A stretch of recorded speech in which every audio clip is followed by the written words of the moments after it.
Sabrina, hey, congratulations on the state of Texas versus Melissa. Thank you. So tell me how this documentary originated for you.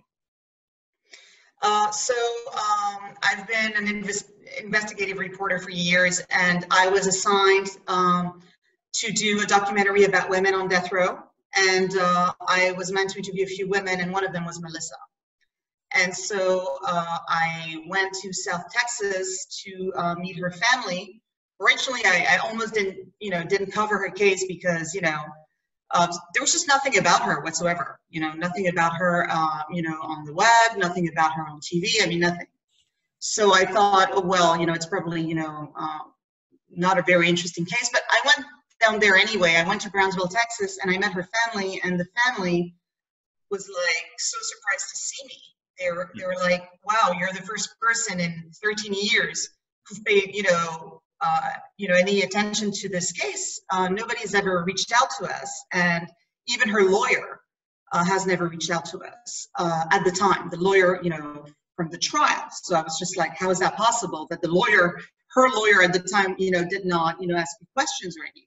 And they said, well, they didn't ask us questions. He didn't ask, any of her children questions, and none of us were allowed to testify. And she basically, stood there with no defense.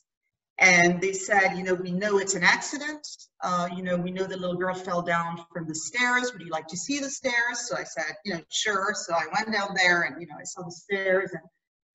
And they said, by the way, you might want to know that, the DA in her case is in prison for bribery and extortion. And, and in a very, it's very bizarre, but like, her court-appointed attorney went to work for the DA right after her trial.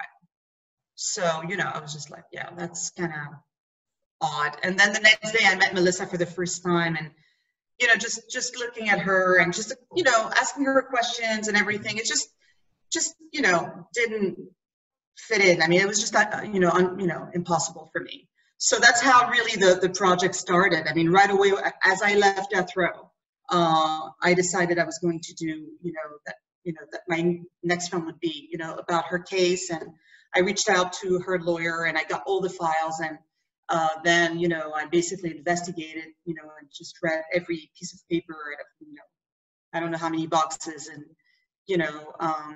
that's how it started.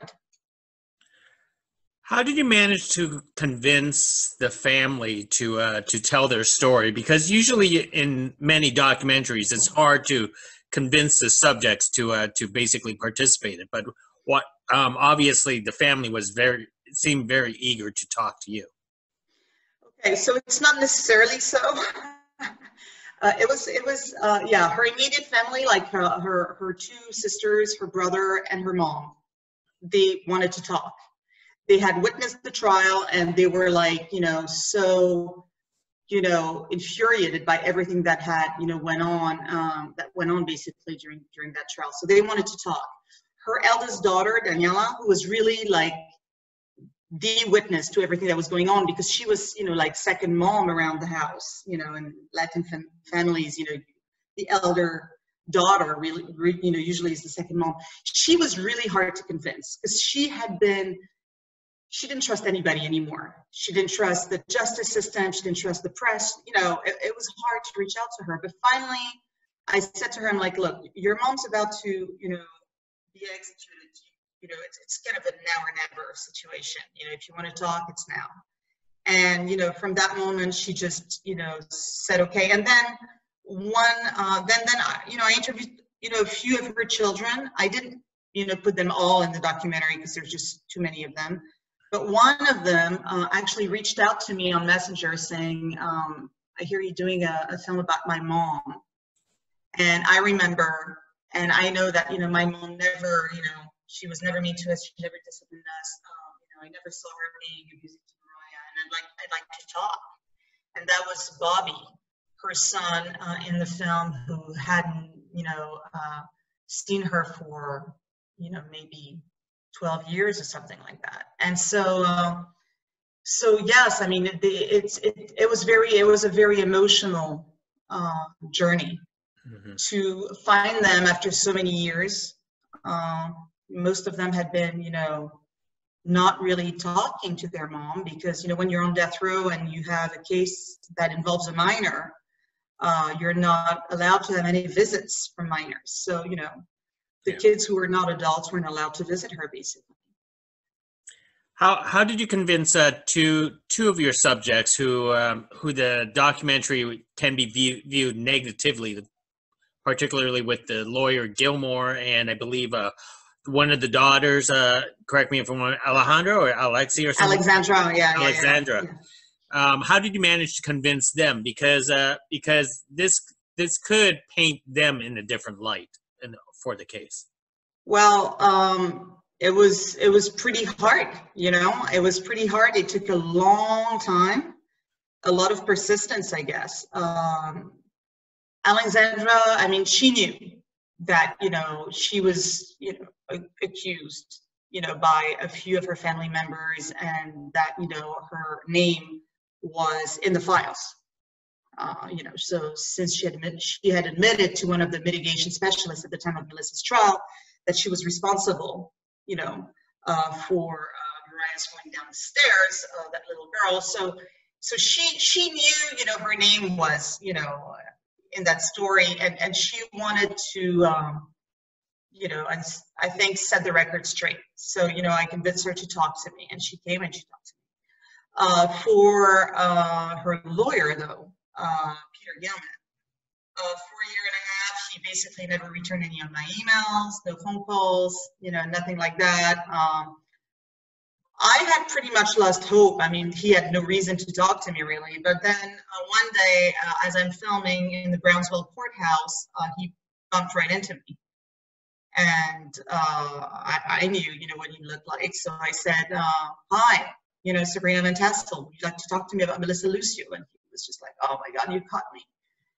And at first he refused. He said, you know, it seemed like a trick.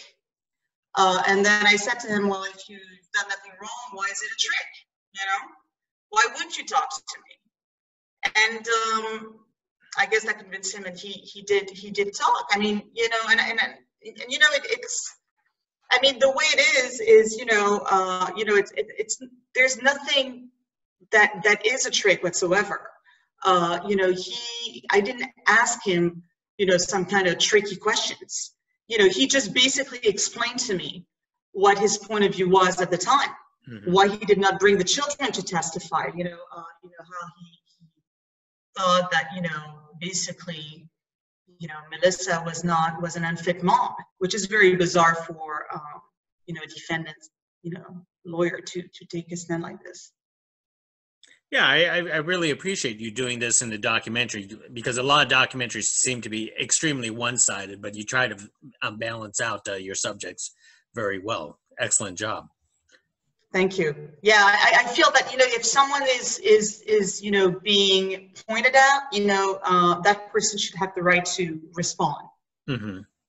I mean, I think that's fair enough, you know, and the thing that's very important is, you know, I've been an investigative reporter for years now, and, you know, every single piece of information that you have in the film might be said by 3 people, but when you have 3 people on screen, it means that I have, you know, 5 or 10, you know, in my rushes. So, you know, I really triple check everything that I was talking about.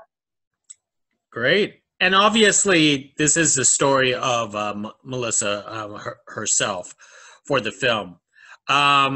She seems to be very, how can you say, very low key, not very persistent on trying to, at the time, you know, it's probably the devastation. But what was she like, and how easy was it to interview her, you know, behind prison walls?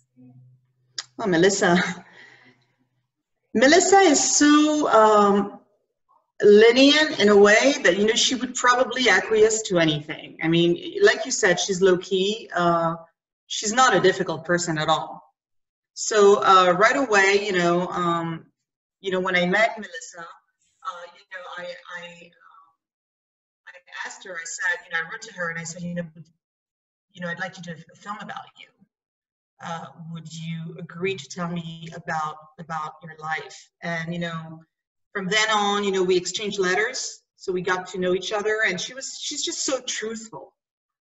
You know, she's a very truthful kind of person. I mean, you know, she just, you know, says things. And what's surprising about Melissa is she never even tries to defend herself, really. Mm-hmm. You know, she just, you know, I think at the time she gave up. She felt that, you know, I mean, it was just too big, you know, for her, that there's nothing she could do, you know, and she couldn't, really, realistically.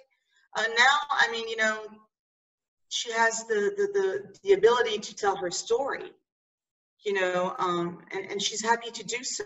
And I think it's her message is very important, is, you know, she wasn't, you know, the perfect mom. She wasn't mom of the year. She wasn't, you know, a model citizen, but that doesn't mean she's guilty.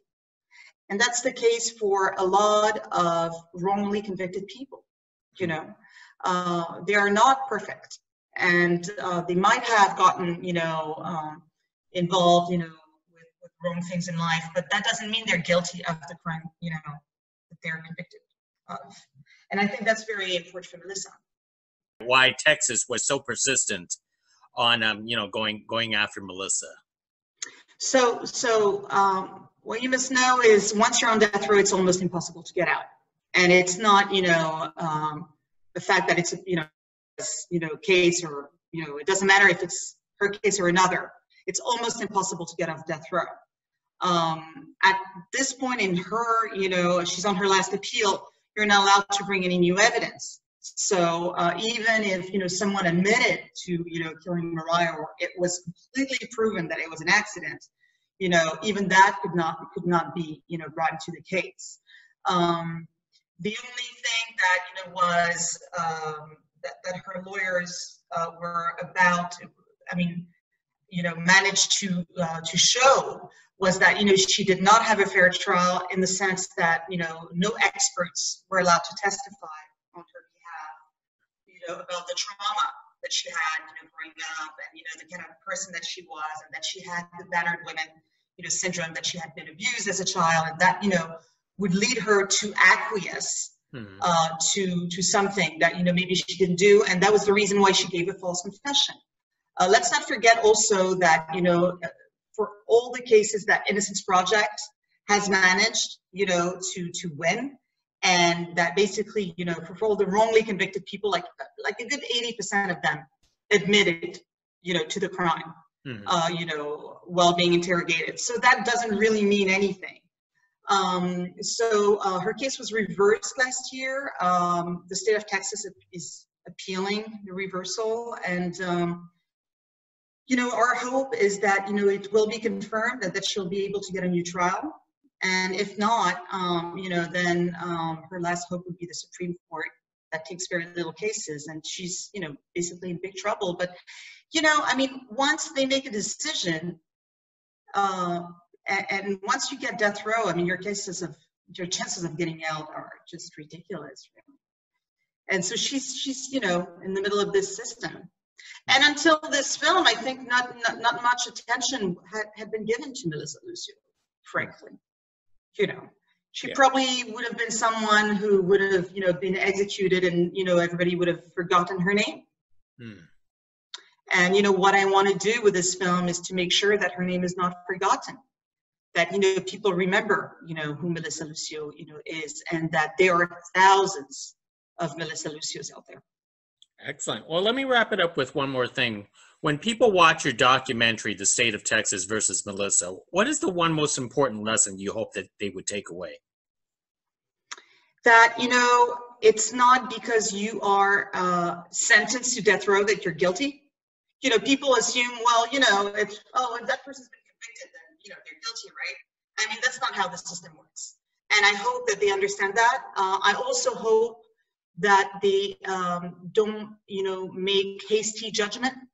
That, you know, usually the story is way more difficult than it looks like, and that, you know, again, like I told you, you know, before, a lot of wrongly convicted people are very flawed characters who didn't have, you know, a good life, and that, you know, they should be judged on you know, who they were, you know, in that life. They should be judged on, you know, the crime that they're accused of. Excellent answer. Hey, thank you, Sabrina, for speaking with me, and hopefully Thank people you. get to have the chance to watch this documentary and change their minds about the death penalty and Melissa in her case. Thank you so much. Thank you. Bye now. Bye.